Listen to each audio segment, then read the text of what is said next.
Bonjour à tous et bienvenue sur cette escale astro concernant les énergies de la pleine lune du 30 décembre. Le soleil est opposé à la lune, la dualité a lieu dans l'axe Cancer-Capricorne. Dualité mais aussi complémentarité, équilibre à trouver entre le besoin de sécurité émotionnelle du Cancer et la volonté, les objectifs très terre à terre du Capricorne en maison 2 à l'heure de la pleine lune. La conscience nous montre ce qu'on a construit, ce qui est stable, ce qui a de la valeur pour nous. On a peut-être investi longtemps dans quelque chose, on sait les efforts que ça nous a coûté et quelque part on y tient. On est attaché à cette forme de confort, d'habitude, de stabilité. Il n'est pas question que le sol se dérobe sous nos pieds. En face, la lune est en Cancer, qui a besoin d'être sécurisée elle aussi, mais plutôt au niveau de ses émotions, son foyer intérieur. La lune est chez elle dans ce signe, elle est à domicile comme on dit. Elle se sent bien dans ce signe protecteur, attentionné, sensible, un peu rêveur mais tellement intuitif. Et elle est cette lune en maison 8, ce qui veut dire que les émotions peuvent être particulièrement intenses dans la maison du Scorpion.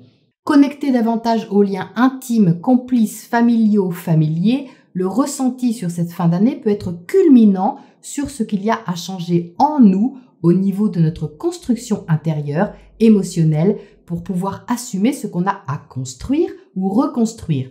Les énergies nous encouragent à prendre en considération notre bien-être intérieur avec une plus grande lucidité. La complémentarité se joue entre l'adulte en nous et l'enfant en nous. Que devons-nous équilibrer émotionnellement pour grandir, évoluer? Que devons-nous partager? Dans quoi pouvons-nous nous investir financièrement ou intimement qui demande le plus grand réalisme? La pleine lune est harmonieusement reliée à Uranus, planète de la liberté, du renouveau, en maison 6. On peut avoir envie de changer nos habitudes, de sortir de notre routine quotidienne et même de la façon dont on s'occupe de nous-mêmes chaque jour. Saturne maîtrise le soleil en Capricorne et Saturne vient d'entrer en Verseau, accompagné de Jupiter. En maison 3, les réflexions peuvent être importantes, les décisions audacieuses, assumées. Les discussions peuvent être libératrices si on ose dépasser nos blocages. Il n'est pas question de faire n'importe quoi avec Saturne, mais de construire notre futur plus ou moins proche en abordant les questions fondamentales. Saturne commence son carré à Uranus et l'aspect de tension entre l'ancien et le renouveau va durer plusieurs mois. C'est donc une importante phase de transition qui commence. Mars, planète de l'action, est encore en Bélier, au carré de Pluton, nous aidant à passer à l'action pour prendre un virage profondément transformateur, mais pas forcément facile. On peut avoir envie d'agir instinctivement, alors que de l'autre côté, des obligations nous freinent, nous poussant à une remise en question lucide de notre position. Vénus, planète de l'amour et des sentiments, sera en carré à Neptune. En maison 2, on aura sûrement davantage envie de profiter des plaisirs de la vie, relationnels, charnels, matériels, mais Neptune en maison 4 floute la donne. Il peut y avoir un éloignement physique ou symbolique avec ce qui nous est cher, un idéal qu'on a du mal à atteindre ou même à ressentir parfois. Les besoins et envies peuvent être plus fortes, mais nous devons avoir conscience de ce qui n'est pas réalisable ou trop utopique. La conjonction de Vénus au nœud sud nous encourage à laisser quelque chose derrière nous, dont d'anciennes façons de fonctionner au niveau affectif, créatif ou financier, ce qui n'est pas forcément simple à cause de nos principes, nos croyances et à l'attachement de nos idéaux.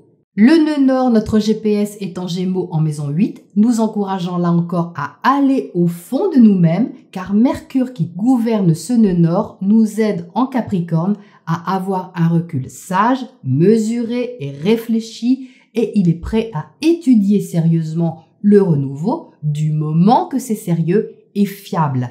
Une fin d'année donc entre deux eaux, forte en ressenti, mais aussi en lucidité. Si on cachait des choses ou si on se cachait des choses, il sera difficile de se mentir encore bien longtemps, tant le besoin d'authenticité se réveille d'une façon sûrement différente pour chacun de nous.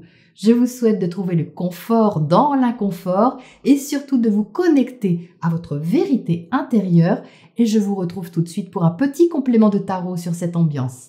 Alors, qu'est-ce qu'on a comme carte sur cette pleine lune du 30 décembre, la dernière pleine lune de l'année? Eh bien, on entre avec le pendu, ce qui indique qu'il est temps de sortir d'une situation d'impuissance, d'une situation de suspension, d'attente, pour entrer dans une transition qui est ici avec la tempérance, et ce, avec une force tranquille, avec maîtrise et discernement. Donc, qu'est-ce qu'on a ici? On a du Capricorne sous la forme de ce 4 de Pentacle. Il y a un besoin de maîtriser un petit peu nos acquis, comme je vous le disais à l'instant. On est un peu frileux, prudent sur la situation extérieure, qu'elle soit matérielle, professionnelle ou liée à la mise en place des choses. Il y a ici une sorte de retenue, de prudence. On est un petit peu sur nos gardes.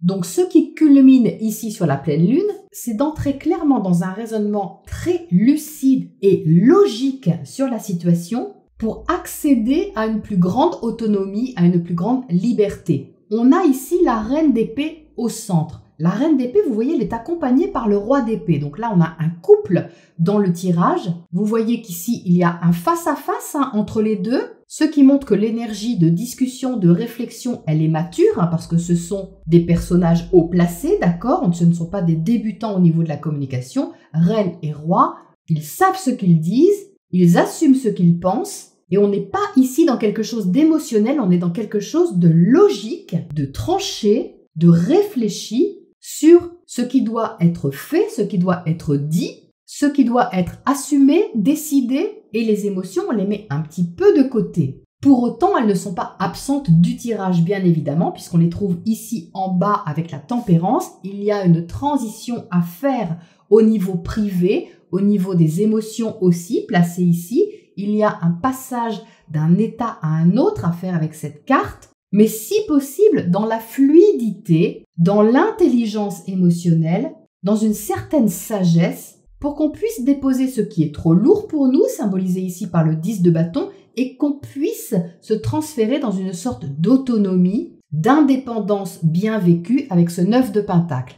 Donc ce n'est pas quelque chose qui arrive soudainement sur cette pleine lune, puisqu'on a la force ici qui représente la façon dont on a cheminé sur ces derniers jours ou peut-être sur ces dernières semaines.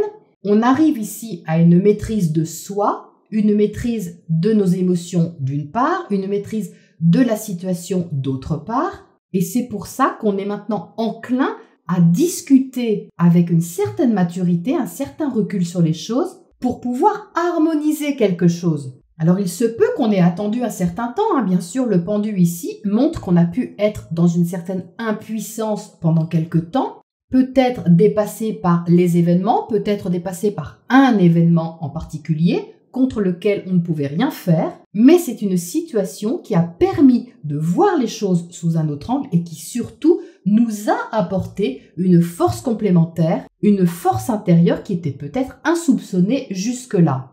Donc on a la possibilité sur cette pleine lune d'avoir un point de vue clair sur la situation, peut-être un échange aussi tout à fait lucide avec quelqu'un, puisque le roi d'épée se trouve dans le secteur relationnel. On peut avoir envie de savoir, de comprendre, mais pas dans une prise de tête, c'est pas ça. On a vraiment ici envie de parler clairement, de mettre les choses sur la table et de voir avec recul ce qu'il en est vraiment. La reine de bâton ici apporte elle aussi sa maîtrise au niveau de l'action, c'est-à-dire que non seulement on peut parler franchement et avec beaucoup de maturité sur un sujet, mais on peut agir dans ce sens avec la reine de bâton ou projeter d'agir d'une façon tout à fait déterminée, dynamique et même passionnée dans certains cas, puisque la reine de bâton, c'est quand même du feu. Donc on est bien avec ce Mars en bélier d'une part, mais c'est une énergie un peu plus douce que le Mars en bélier, la reine de bâton. Je la ressens plutôt davantage comme correspondant à cette Vénus en Sagittaire, surtout positionnée ici, c'est-à-dire qu'on a envie de suivre ses idéaux. On est peut-être passionné par quelque chose ou quelqu'un ici, qui peut être un peu éloigné, et il y a besoin de prendre une décision dessus. Qu'est-ce qui se joue en nous avec cette reine d'épée? De quoi est-il question? De ça. Comment est-ce qu'on peut faire comme ça? C'est vraiment assez tranché, c'est clair, net et précis. C'est donc une pleine lune qui est tonique, qui contient beaucoup de pouvoir intérieur, beaucoup de maîtrise pour se débarrasser un petit peu d'un paquet trop lourd, mais pas dans le conflit. Il y a ici cette tempérance qui protège un petit peu nos émotions, donc on est dans la modération et dans une énergie qui est tout de même spirituellement guidée. Voilà donc pour cette dernière pleine lune de l'année. Je vous souhaite la meilleure fin d'année possible, quelle que soit la situation ou l'expérience que vous traversez, et je vous retrouve très bientôt pour la prochaine escale.